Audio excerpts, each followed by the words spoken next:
This is Jay, who's our diabetic patient. I'm going to show you how to inject him, which you do twice a daily with insulin. This is can insulin, one of the types of insulin that we use for dogs. It's usually given twice a day. It needs to be stored in the fridge and kept upright so that the liquid is not in contact with the grey stopper. We like you to roll it gently or upturn it from one end to the other to mix it before you use it, as it is a suspension. So you need to just check on the bottom that there's no white powder remaining, and that's ready to use. So here's your insulin syringe. It comes with a stopper on the end, which you just remove. Always hold it like a dart rather than a pencil, and that way you won't push the plunger by accident. We take the end off the needle, and then we, holding it still like a dart, push it directly straight through the stopper so as not to bend the needle, which is very delicate. You then can turn the bottle upside down and the needle won't fall out, and then you draw up the required amount of insulin.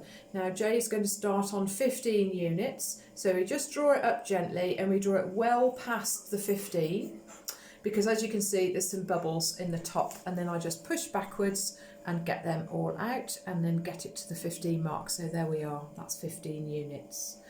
So he will have that twice a day.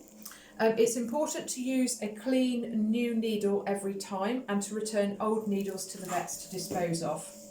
This is the one I've prepared earlier, so I'm just going to show you how to inject it. So again, I'm keeping my hands well away from the plunger so that it can't be pressed accidentally.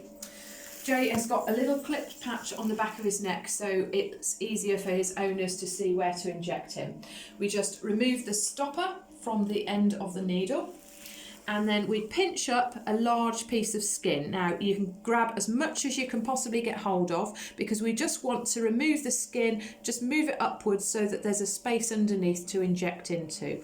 And then I stick the needle in at 45 degrees straight in, like that, and as you can see, he didn't even react to that. Now that hasn't gone through the skin and out in one side and out the other, so we're okay then to push the plunger, and that's his 15 units delivered. Okay.